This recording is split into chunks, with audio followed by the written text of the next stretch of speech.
নমস্কার বন্ধুরা, sound of তিস্তার যে সিরিজটা চলছিল ডুয়ার্স থেকে সমুদ্রে, তার আজ অন্তিম পর্ব। আজ আমরা যাব কলকাতার থেকে শিলিগুড়ি। জানুয়ারি মাস, কল্লোলিনী তিলোত্তমা সকাল 7:30টার সময়ও ঘন কুয়াশায় ঢাকা। নমস্কার বন্ধুরা, আমাদের আরও একটা নতুন ব্লগে আপনাদেরকে স্বাগত জানাই। আমরা আগেই আপনাদেরকে কথা দিয়েছিলাম যে নর্থ বেঙ্গল বাই রোড আপনারা কিভাবে আসবেন, কোন রোড হয়ে এলে আপনাদের সুবিধা হবে, সেটা আমরা আপনাদেরকে একটা ভিডিওর মাধ্যমে দেখাবো। আজ আমরা যে ভিডিওটা আপনাদের সামনে নিয়ে এসেছি সেটাতে আমরা কলকাতার থেকে শিলিগুড়ি পর্যন্ত বাই কার কোন রুটে এলে আপনাদের টাইম সব থেকে কম লাগবে এবং ট্রাফিকও সব থেকে কম পাবেন, সেটাই আপনাদেরকে বলবো। দেখতে থাকুন। কলকাতার থেকে শিলিগুড়ি যাওয়ার জন্য গুগল আপনাকে দুটো রোড সাজেস্ট করবে। একটি ডানকুনি দিল্লি রোড হয়ে মগরা ফ্লাইওভার, তারপর কালনা গৌরাঙ্গ সেতু দিয়ে কৃষ্ণনগর। অপরটি এয়ারপোর্ট, মধ্যমগ্রাম, বারাসাত, রানাঘাট হয়ে কৃষ্ণনগর। কৃষ্ণনগর থেকে কিন্তু একই রাস্তা। সাউন্ড অফ তিস্তার টিম এসেছিল গৌরাঙ্গ সেতু ডানকুনি দিয়ে, যাওয়ার সময় যাচ্ছে মধ্যমগ্রাম বারাসাত দিয়ে। দুটি রাস্তাই খুব ভালো। রওনা দেওয়ার আগে গুগল কোন রাস্তাটা সাজেস্ট করছে সেটা দেখে নিয়ে আপনারা রওনা দেবেন। এই পুরো রোড ট্রিপটায় আমাদের কতক্ষণ সময় লেগেছে, কোথায় কোথায় আমরা ব্রেক নিচ্ছি, কত টাকার টোল দিতে হয়েছে, সর্বোপরি কত পেট্রোল খরচা হয়েছে, সমস্ত কিছুই আমরা এই ভিডিওতে আপনাদের সাথে শেয়ার করে দেবো। যেহেতু বেরোতে আমাদের বেশ খানিকটা লেট হয়ে গেছে, খুব স্বভাবতই পৌঁছতেও লেট হবে, এবং যেহেতু আমাদের সাথে বাচ্চা আছে তাই আমরা খুব বেশি জোরে গাড়ি চালিয়ে নিয়ে যেতে পারবো না। কাজেই রয়ে শোয়ে একদম শান্তশিষ্টভাবে আমরা পৌঁছবো। পুরো জার্নিটা আমরা এনজয় করতে করতে যাব।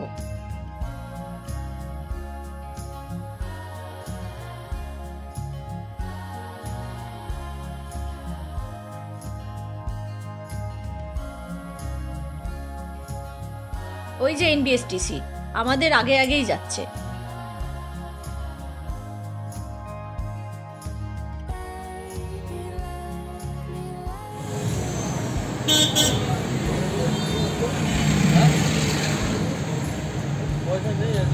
এখন যে জায়গাটায় চা খাওয়ার জন্য দাঁড়ালাম, সে জায়গাটার নাম হচ্ছে কামদেবপুর হাট। হাট হচ্ছে, ভালো মতোই হচ্ছে, প্রায় রাস্তার উপরে উঠেই গেছে। যাই হোক, আমরা এখন এখানে একটু চা খাচ্ছি। মালাই চা ভাঁড়ে পাওয়া যাচ্ছে, 10 টাকা দাম। খেয়ে নিয়ে তারপরে আবার যাত্রা শুরু হয়।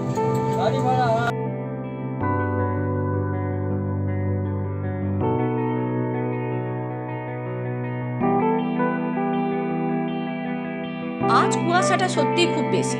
প্রায় 10টা বাজতে চললো, এখনও দেখুন চারদিকটা কেমন অন্ধকার অন্ধকার হয়ে আছে। আমরা পেরোচ্ছি বড় জাগুলিয়া। ওই সোজা রাস্তাটা চলে যাচ্ছে কল্যাণীর দিকে, আর কল্যাণীতেই নতুন এইমস তৈরি হয়েছে। আমরা এগিয়ে চলেছি চাকদহের দিকে। কথিত আছে ভাগীরথী নদীকে মর্তে আনার সময় ভগীরথের রথের চাকা এখানে বসে গিয়ে প্রকাণ্ড এক দহ বা গর্তের সৃষ্টি হয়, তাই এই জায়গার এরূপ নামকরণ। এখন ক্রস করছি নদিয়ার একটা অন্যতম বিখ্যাত জায়গা রানাঘাট। চূর্ণী নদীর তীরে অবস্থিত খুব প্রাচীন একটি জনপদ হলো রানাঘাট। রানাঘাট কিন্তু একটি রেলওয়ে জাংশনও। রানাঘাটের প্রথম মহকুমা শাসক ছিলেন কবি নবীনচন্দ্র সেন। রানাঘাটের পান্তুয়া কিন্তু টেস্ট করতে ভুলবেন না। রানাঘাট থেকে আমরা রামনগর চৌমাথার মধ্য দিয়ে একদম কৃষ্ণনগর বাইপাসে গিয়ে উঠব। জয় বাবা লোকনাথ মিষ্টান্ন ভাণ্ডার। এখানে আমরা টিফিন করব। তার আগে বলে রাখি, লং জার্নিতে আমরা সবসময় বড় একটা ক্যারি ব্যাগ সাথে নিই, যাতে যা কিছু বাইরে ফেলার জিনিস সেগুলো এই ক্যারি ব্যাগটার মধ্যে রেখে নির্দিষ্ট জায়গায় ফেলতে পারি। আর ন্যাপকিন, ওয়েট টিস্যু মাস্ট। যেহেতু আমাদের ছোট সদস্য আমাদের সাথে যাচ্ছে, তাই পেছনের সিটটায় তার জন্য একটা বিছানা করে নিয়েছি, অনেকটা দূরত্ব। বালিশের সাথে সাথে মাথায় এবং সাইডে দুটো গার্ডের ব্যবস্থাও করা আছে। ওর পছন্দের কিছু খেলনা গাড়ি, কিছু ক্রেয়ন্স, ড্রয়িং বুক এবং কিছু চকলেটস এই ব্যাগের মধ্যে আছে, সাথে 1 পেয়ার অফ স্লিপার্স, এটা খুব কাজে লাগে। প্রচণ্ড কুয়াশার জন্য গাড়ি খুব একটা বেশি স্পিডে তোলা যাচ্ছে না, ওই অন অ্যান অ্যাভারেজ 50-55 এরকমই যাচ্ছি আর কি। এখন রানাঘাটে টিফিনের জন্য দাঁড়ালাম। পেটাই পরোটা আর সবজি 12 টাকা করে শ। একটু রিফুয়েল করে তারপর আবার যাওয়া যাবে।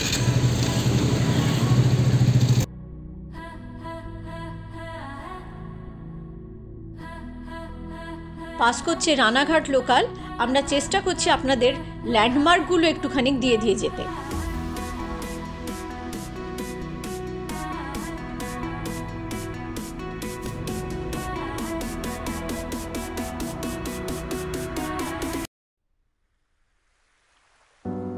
কৃষ্ণনগর ঢোকার কিছুটা আগেই রাস্তার দু সাইডে এই বড় বড় গাছগুলো অত্যন্ত সুন্দর লাগছে দেখতে। কৃষ্ণনগর নদিয়ার জেলা সদর এবং পৌরসভা এলাকা। কৃষ্ণনগরের ঘূর্ণির মাটির পুতুল পশ্চিমবঙ্গের শ্রেষ্ঠ কুটির শিল্পগুলির মধ্যে কিন্তু অন্যতম। প্রাচীন বঙ্গের অক্সফোর্ড বলা হতো এই কৃষ্ণনগর শহরকে। বাংলার অন্যতম শিক্ষা ও সংস্কৃতির শহর বলে এটি পরিচিত। কৃষ্ণনগরের বারদোলের মেলা কিন্তু বিখ্যাত, যেটি নদিয়ার রাজা কৃষ্ণচন্দ্র প্রবর্তন করেছিলেন।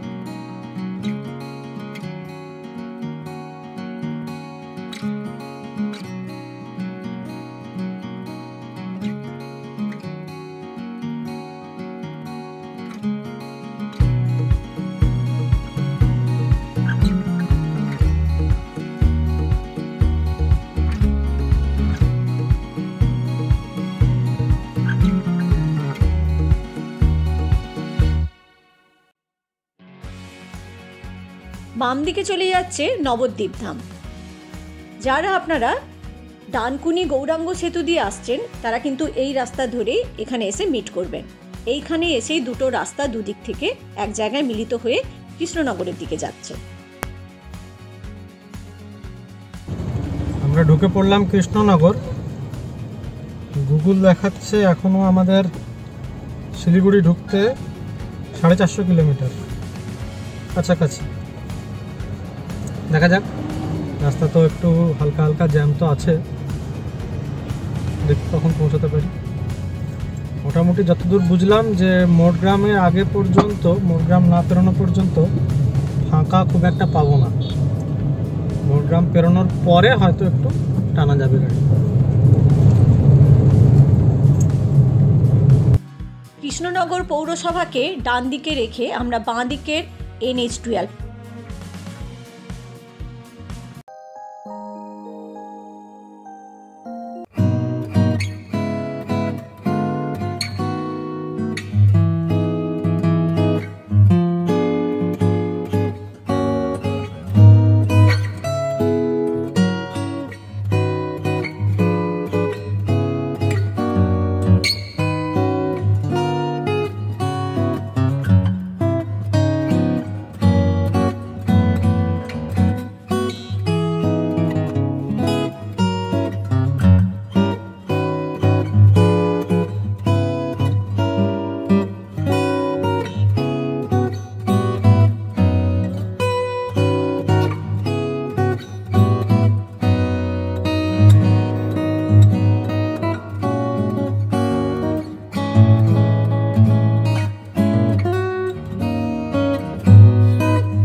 আমাদের মতোই আপনাদের অনেকেরই নিশ্চয়ই যে জায়গায় যাচ্ছেন কিংবা যে সমস্ত জায়গা পেরিয়ে যাচ্ছেন সে সমস্ত জায়গার ইতিহাস জানতে ভালো লাগে।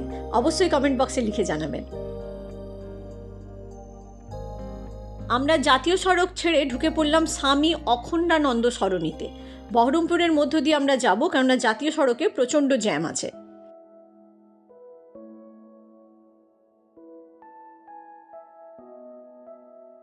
এখন বাজে 1:40 আর আমরা প্রবেশ করছি বহরমপুর পৌরসভায়। বহরমপুর মুর্শিদাবাদের জেলা সদর এবং 7ম বৃহত্তম শহর পশ্চিমবঙ্গের। ভাগীরথী বা হুগলি নদীর তীরে অবস্থিত বহরমপুরের প্রতিষ্ঠাতা ছিলেন মুর্শিদ কুলি খাঁ। মূলত এই জায়গায় ব্রাহ্মণ পরিবারের আধিক্য ছিল, তাই এই জায়গার নাম বহরমপুর।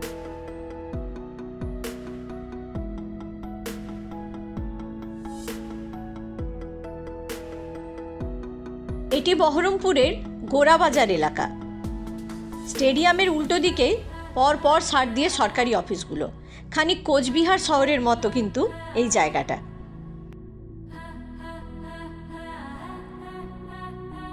টাউন পেরিয়ে আমরা আবার উঠে পড়লাম মেন রোডে।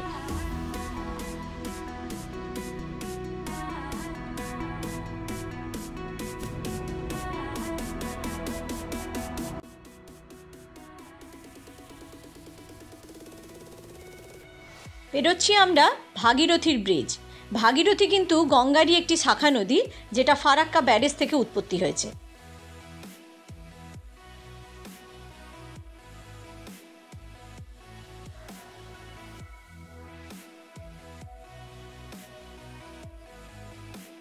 শিলিগুড়ি আর 350 কিলোমিটার।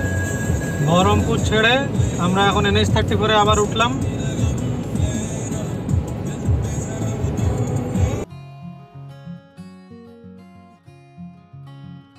এই পুরো রাস্তাটায় কত টাকা টোল লাগছে তার হিসেব কিন্তু আমরা ভিডিও শেষে আপনাদের দিয়ে দেব।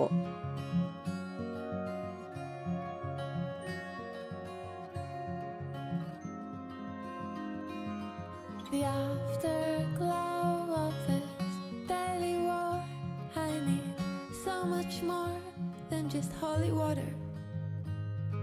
The wind is wrong. রাস্তার দু দিকটা শুধু দেখুন, একদম হলুদ হয়ে আছে, melted gold. Since I almost caught her. আমরা এখন পেরোচ্ছি মোরগ্রাম। মোরগ্রাম কিন্তু এই পুরো রোডটার একটা খুব গুরুত্বপূর্ণ অংশ। যারা দুর্গাপুর এক্সপ্রেসওয়ে ধরে দুর্গাপুর বর্ধমান দিয়ে শিলিগুড়ি আসছেন, তারা কিন্তু এখানেই এসেই মেন রোডের সাথে মিলিত হবেন। দক্ষিণবঙ্গ থেকে উত্তরবঙ্গে যেভাবেই আসুন না কেন, যদি মানে বঙ্গ হয়ে আসেন, যদি বিহার না ঢোকেন, তাহলে কিন্তু আপনাকে মোরগ্রাম হয়েই আসতে হবে। সেই মোরগ্রাম এখন পেরোলাম। মোরগ্রাম থেকে মোটামুটি শিলিগুড়ি 6 ঘন্টা থেকে 7 ঘন্টা যদি ঠিকঠাক থাকে, কারণ এখন ডালখোলার বাইপাস খুলে গেছে পার্শিয়ালি, তার ফলে জ্যামটা আগের মতো অতটা হয় না। 6 থেকে 7 ঘন্টা টাইম লাগবে। আপনি যখনই কোনো লংয়ে যাবেন তখনই চেষ্টা করবেন যে এসি চালিয়ে যেতে, তাতে হয়তো একটু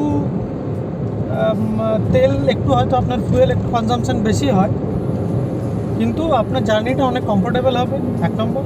আর দ্বিতীয় কথা হলো যে আপনি অনেক লং অবধি যেতে পারবেন, মানে আপনাকে খুব তাড়াতাড়ি আপনার টায়ার্ডনেস আসবে না। তা হলো যখন আপনি যদি খুব হারিনেসে থাকেন, মানে মোটামুটি আপনাকে তো একটা টাইম লাইন রাখতেই হবে যে এই জায়গাটাতে আমাকে এরকম একটা টাইমে পৌঁছানোর একটা চিন্তাভাবনা তো রাখতেই হবে, কিন্তু খুব হারিনেস করবেন না, কারণ খুব হারিনেস আলটিমেটলি সলিউশন তো কিছু হয় না, তাতে কিছু বরং আননেসেসারি প্রবলেমকেও ডেকে আনে।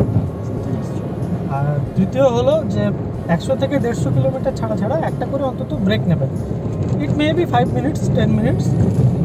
একটা ব্রেক নিলে, ছোট্ট একটা ব্রেক নিলে কী হবে, আপনার একটু চা খেলেন, একটু স্ট্রেচিং করে নিলেন, তাহলে দেখবেন যে আপনার একঘেয়েমি ভাবটা কেটে যাবে। ভাতটা যদি সেদিনটা পারা যায় অ্যাভয়েড করলে ভালো হয়, একটা তো ঘুম ডেকে আনে, এই হলো ব্যাপারটা। খাওয়ার তো প্রচুর রকম অপশন আছে ভাত ছাড়া। হ্যাঁ, ইনি আজ সকাল থেকেই কনফিউশনে, উঠবেন নাকি অস্ত যাবেন, কি যে করবেন বুঝতে পারছেন না।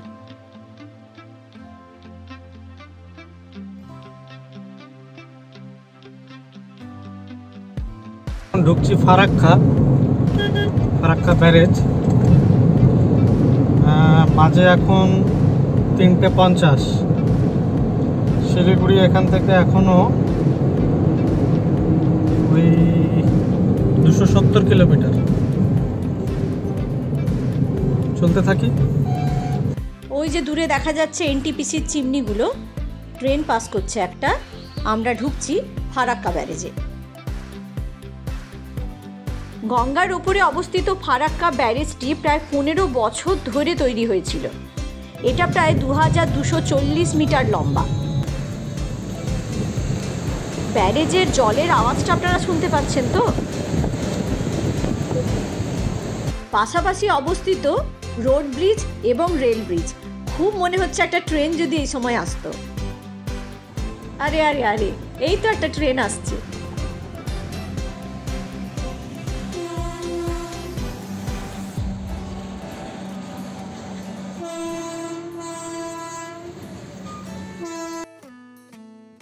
ফারাক্কা ব্রিজ, সূর্যাস্ত, ট্রেন সব মিলিয়ে একটা দুর্দান্ত ফ্রেম।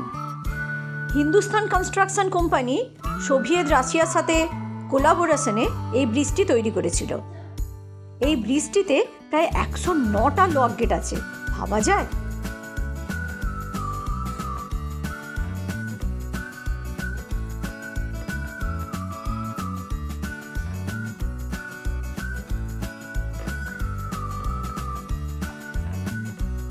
আমরা প্রায় পৌঁছেই গেলাম কালিয়াচক।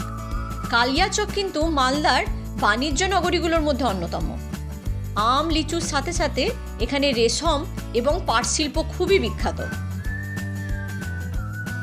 মন প্রাণ চোখ সব কিছু চলে গেল ওই তিরঙ্গাটার কাছে।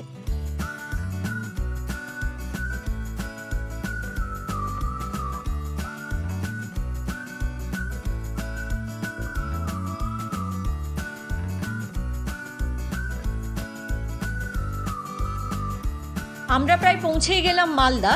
তবে আমরা মালদা টাউনে ঢুকবো না, মালদা বাইপাস দিয়ে বেরিয়ে যাব।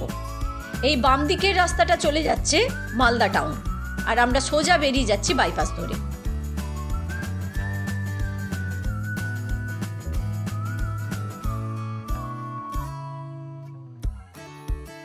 মালদা মানেই আম, আম মানেই মালদা। সুজাপুর, গাজলকে বাইপাস করে আমরা এখন যাচ্ছি ইটাহারের দিকে। ইটাহারে গিয়ে আমরা টিফিন করব।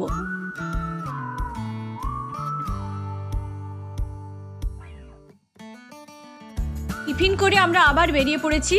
আমাদের প্ল্যান ছিল যতক্ষণ আলো থাকবে ততক্ষণ যতটা বেশি সম্ভব টেনে দেওয়া যায়। প্রায় 7টা বাজতে যায়। আমরা পৌঁছে গেছি রায়গঞ্জ, উত্তর দিনাজপুরের জেলা সদর। এটি প্রায় 200 বছরের পুরনো শহর। রায়গঞ্জ পেরিয়ে প্রায় 16 কিলোমিটার দূরত্ব আসার পর রাস্তা কিন্তু দুভাগে ভাগ হয়ে গেছে।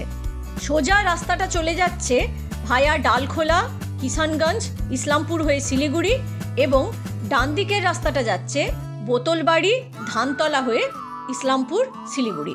বোতলবাড়ির এই রাস্তাটা কিন্তু বেঙ্গল টু বেঙ্গল রুট নামে পরিচিত, অর্থাৎ এই রাস্তার গেলে আপনাকে বিহার টাচ করতে হবে না। ডালখোলার প্রচণ্ড জ্যামের হাত থেকে বাঁচতেই অনেকেই কিন্তু এই বোতলবাড়ির রুট আগে নিতেন, তবে এখন অবশ্য ডালখোলা বাইপাস হয়ে গেছে। গুগল যদিও আমাদের বোতলবাড়ির রুটটাই সাজেস্ট করেছিল, আমরা কিন্তু ওই রুটটা ধরিনি। যেহেতু অনেকটা রাত্রি হয়ে গেছে, তাই একদম সোজা ন্যাশনাল হাইওয়ে দিয়ে বেরিয়ে এসে আমরা পৌঁছে গেছি ডালখোলাতে। এখানেই আগে প্রচণ্ড জ্যাম হতো। এখন দেখছেন যে ওভারব্রিজটা, এই ওভারব্রিজটা কমপ্লিট হয়ে গেছে। কিষানগঞ্জ থেকে চলে যাচ্ছে বিহারের পূর্ণিয়া। ওভারব্রিজের কাজ শেষ হয়ে যাওয়ার পর নিচের রাস্তাটারও কাজ চলছে, এবং দেখতেই পাচ্ছেন একদমই জ্যাম নেই।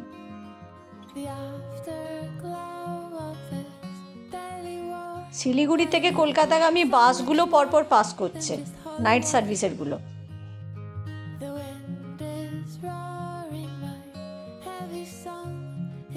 আমরা পেরোচ্ছি কিষানগঞ্জ। যেহেতু ভেতরে এসি চলছে না ঠান্ডার মধ্যে, এবং ভেতরটা গরম হয়ে যাচ্ছে আর বাইরে খুব ঠান্ডা, কাঁচটাকে পরিষ্কার করে রাখাটা একটা চ্যালেঞ্জ হয়ে দাঁড়াচ্ছে আমাদের কাছে।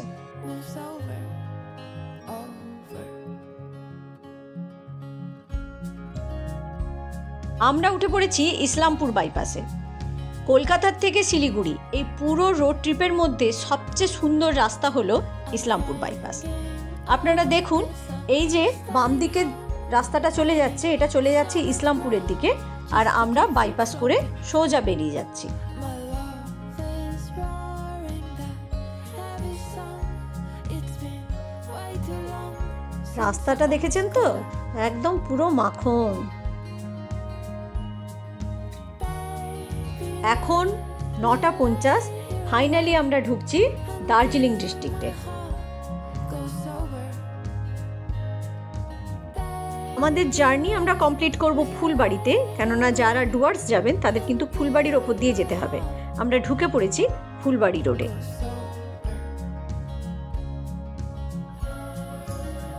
And welcome to the chicken neck of India. ফুলবাড়িতেই রয়েছে ভারত এবং বাংলাদেশের বর্ডার, যেটা বাংলাদেশের দিকে বাংলা বাঁধা নামে পরিচিত। ভারত এবং বাংলাদেশের মধ্যে এই বাণিজ্যিক গেটটি 2011 সালে উদ্বোধন হয়। তাই বাণিজ্যিক এবং দেশীয় সুরক্ষার দিক থেকে ফুলবাড়ির গুরুত্ব কিন্তু অপরিসীম। আমরা পৌঁছে গেছি ফুলবাড়ি, এখানেই আমাদের আজকের জার্নি আমরা শেষ করব। আমাদের সফর শেষ। রাত্রেবেলার ডিনারটা পাড়ার মোড়ে দাঁড়িয়ে খেয়ে নিচ্ছি এখানে গাড়িতে বসেই, রুটি আর গরম গরম মাংস, আর সাথে আলু ভাজা। চলুন আপনারাও আসুন, অসুবিধা নেই। রাস্তা তো মোটামুটি প্রায় কম বেশি ভালোই, দু একটা জায়গায় ছোট ছোট একটু প্যাচ আছে, খারাপ অসুবিধা নেই। ওকে, টিল দেন, গুড নাইট। আর হ্যাঁ, অবশ্যই আমাদের ভিডিওগুলো আপনাদের কেমন লাগছে এটা আমাদেরকে কমেন্ট করে জানাবেন। যদি ভালো লেগে থাকে তাহলে আপনাদের বন্ধুদের সাথে শেয়ার করুন, আর সাবস্ক্রাইব করতে ভুলবেন না আমাদের চ্যানেল, জানেন, সাউন্ড অফ তিস্তা, এবং আমাদের আরেকটি নতুন channel sound of Teesta extras. Good night.